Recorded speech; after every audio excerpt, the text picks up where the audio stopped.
Nuti asuma teenye. Kana sabate abba ko galanni sagau. Daawwannoon gisee laalee jiru. Nuuroon birrii wajjiniin biratti daa'ima jennaan abbaa koo akkuma galee liqim godhee amma liqim jee amma abbaa kee chaarjeffadhee chaarjarii itti guuttadhee ittiin kuradhee xanasisadhee taa'aa isin hunduu tokko namni tokko qaba gurree arraasfachuu fadhinam. Wayini walqaxa. Namni ol kaawwatee nanaa fayyadee daa'ima koo jeetii tokko irratti ahaa jee kan aaree gale boone. Anaan garuu laal inni agaltu torbeen lama baay'eedha naan jette la torbeen lama. Gurree koo aadaa nyaatu gaadaalee koo yoo argaree ani mana argee beekaan akkuma kunoo nagumaa jirtaa jedhanii kunoo nagaa wal gaafannu kunoo akkuma gisee makiinaa kee keessaa baanee jirtaa waliin jennu sanas sa'i baran. Dubbiin hin ulfaatu. Achi ga'eennaan dubbiin hin ulfaate. Amma habiibi ana safadha itti unkuradha amma wanta akkas ta'u hin jiru.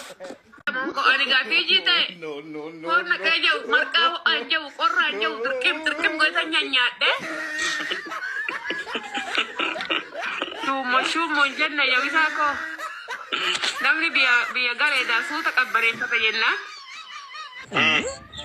Ani maatee aniin kee jarjaree marqaa shummoo daabboo waanuma argan liqimsa amma garaa guutee kan ciisa ga'a. Amma kamree wuxee. Yoisa. Wuxee sini mama maan jennu garbata rabbi. Yoisa gurree. He tried it. Amma indoomii faana qajeelchisa. So'i fidare. Indoomii. Amma indoomii faa.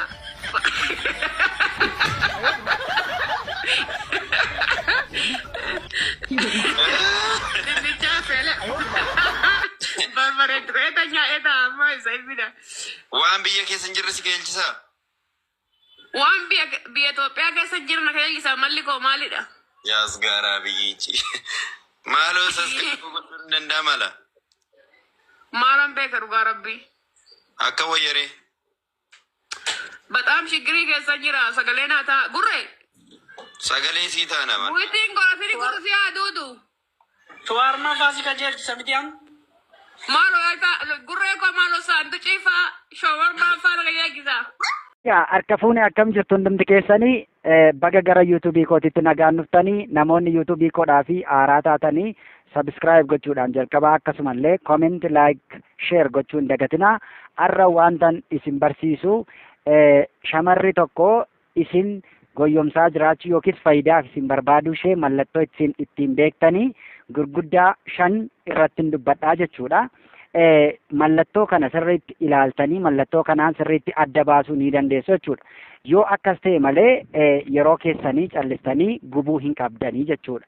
Kanaafi mallattoon inni jalqabaa faayidaaf si barbaaduu ishee ittiin beektu keessaa inni tokkoffaanii karoora fuula duraa gaafa haasoftus ta'ee si wajjin haasa'uudhaa fi fedha sin qabanii yoo haasofte illee sin dhaggeeffatanii yeroo biraa haasofna guyyaa biraa hin haasofnu maal rakkoo maalii qabaa jedhu. Fakkeenyaaf waan gara fuulduraatti hojii walii wajjin hojjenna yoo jettee fedhan argisiisanii akkasumallee qubeelaa godhanna yoo jettee fedha hin agarsiisanii jechuudha. Qubeelaallee si wajjin godhachuu hin barbaadani. Kanaafi maayinni yoo jettanii akkasumallee gaa'ela godhannaa yoo jettanillee sanatti irratti illee waliin galanii jechuudha. Bakka karoorumaaf gara fuula duraa karoora gurguddaa ati qabdu dhimma ittiin qaban.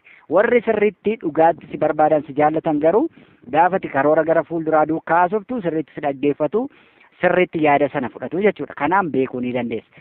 Inni mallattoon inni lammaffaan ittiin beekuu dandeenyu maalidha yoo jettanii gaafa karaarra deemtan akkasumallee gaafa wal argitanis maaliin godhan yoo jettanii akkati harka kee qabattee deemtu barbaadanii jechuudha. Harka wal qabattanii akka deemtan barbaadanii akkati isaan hammattu barbaadanii sitti siqanii deemuu barbaadanii sirraa achi siquu barbaadu jechuudha. Sitti siquu barbaadanii yeroo kamiyyuu jechuudha. Kanaan beekuu dandeessu jechuudha. Yeroo hundumaa situ itti siquu barbaada, situ harka qabachuu barbaada, situ hammachuu barbaada, situ dubbisuu barbaada. Hundasaa aakti kan godhu siidha. Mallattoon kun yoo jiraate isaan kan isaan si barbaadanii faayidaaf duwwaa si barbaadu jechuudha. Irratti baruu qabdaa jechuudha. Inni sadaffaanii faayidaa fi nu barbaadu isaanii ittiin barru maalidha yoo jettanii yeroo baay'ee wanta hunduma isaa dursee kan godhu siidha. Fakkeenyaaf bilbila dursee kan bilbilu siidha. Akkasumallee ergaa barreeffamaa ganamaan kaatee guyyaa sa'aatii galgalallee kan erguu fi si duwwaadha jechuudha. Isaan maaliin godhanii isaan dursanii sittiin ergan. Dursanii siin barreessan, dursanii siin bilbilan. Ergaa barreeffamaa ergitellee dafanii siin deebisan ilaalanii macallisuu jechuudha. Dafaniillee si deebisuu hin barbaadan. Si deebisuullee hin barbaadan. Dafanii macallisu bakka as jira. Arganiidhu macallisu bakka. Hin argu hin callisu akka nama hin argine ta'u.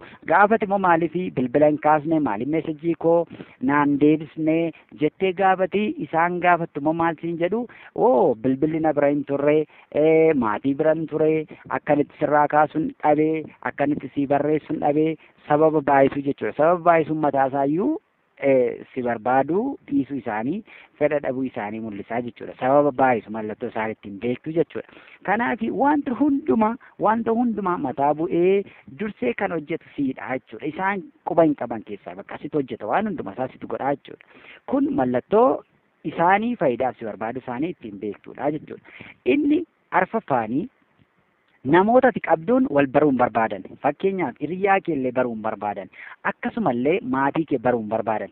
Maatii hojii wal barra yoo itti hin barbaadanii obbolaa kee na barsiisi yoo itti hin barsiisanii gara maatiittan waraqata ergadhaa wanni ergadha yoo jette sanallee hin barbaadanii bakka waan maatii hojii wal qabatullee hin keessummeessan jechuudha. Bakka namoota ati qabdu baruu hin barbaadan.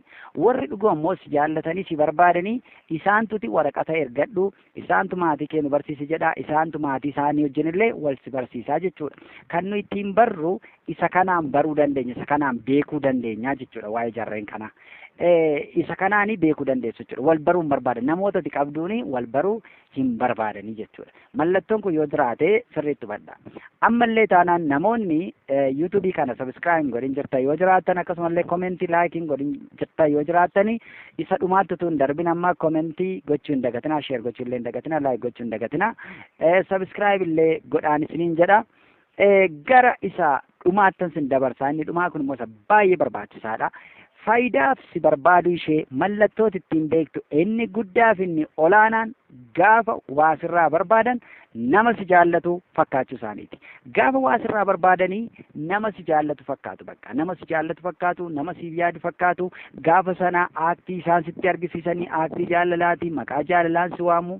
Abaluu kosiin jedhu bakka gaafa sana gaafa waa barbaadan sana bakka aaktii isaan argisiisan hin jiru bakka. Faayidaa sana waan barbaadanii fi akka nama si jaallatutti aaktii godhu akka nama si barbaadutti aaktii godhu jechuudha.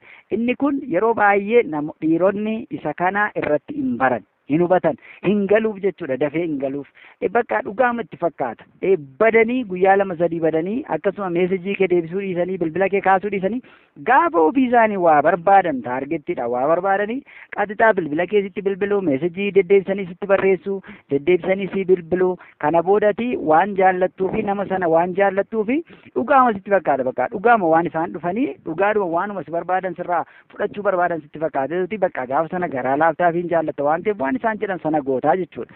Kanaaf inni dhumaan mallattoon isaanii gaafa faayidaa wayii barbaadanii aaktii isaan argisiisanii harkasii qabachuu danda'u, si hammachuu danda'u, sitti siqanii deemuu danda'u. Gaafa sana maal barbaadu waan ta'eef waa fudhachuu barbaadu waan ta'eef jechuudha. Mallattoon kun yoo jiraate daftee namni suni faayidaaf si barbaadaa jiraachuu isaa beektee daftee addaan ba'uudha jechuudha.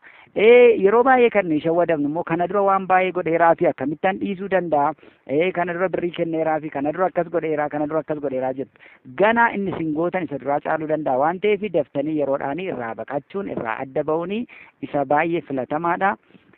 Galatoomaa wanta gurguddaa shanan kanaanii faayidaa fi si barbaadu ishee adda baasuu dandeessu. Yaada dabalataallee argachuudhaaf asumaan hiriyoota keessanii fi sheer gochuun dagatinaa galatoomaa ulfaadha. Obboleessa kiyya dhaga'i. Atiin biyya keessa teettee jaartii tee haa taatu, obboleettii tee haa taatu, maalii tee haa taatu, biyya namaatitti ergite birrii maanatti erguu dhabdeefitti aartu. Dura akkaataa isiin itti jirtuuf waan isiin keessa jirtu hubachuuf hin dirqama isiin jechuun barbaada. Obboleettii tiyya atillee gaafa biyyarraa baatu dalagadhee of jijjiire maatii kiyya jijjiire jettee biyyarraa baata. Garuu gidiraan rakkoon biyya namaa keessa jiru imimmaanii miti dhiiga nama boochisaa jechuudha. Kanaaf ijoolleen keenya hedduun eebalu biyyarraa baate eebaluyyuu biyyaa deemte jecharra hawwitee baatan. Gariin rakkatteeti jireenya ofii jijjiiruu baati. Gariin durriyyummaaf biyyarraa baati. Obboleesso mallaqa ijoolleen shamarranii gubattee fidde hin nyaatin sirratti ibidda. Dhugaa siin jedha mee ati dhugaa jabaadha ibidda barbadaa harkaan qabii ilaali hangam akka nama gubu. Ijoolleen keenya garuu biyya namaa keessatti ibidda keessatti gubatanit mallaqa fidan garuu gaafa fidan san immoo hattuu fi gantuudhaan nyaatamanii imimmaanii miti dhiiga boochifaman. Keessattuu ijoolleen shamarranii rakkoof gidiraa argaa mallaqa ofii fidan gaafa fidanillee ni bo'an gaafa fudhatanillee ni bo'an gaafa namaan nyaatamanillee ni bo'an. Kuni silaa ta'uu hin qabu ture. Obboleessa kiyya obboleettii tiyya kasitti yaadu malee kasii yaadu hin jiru atummaan ofii yaadi.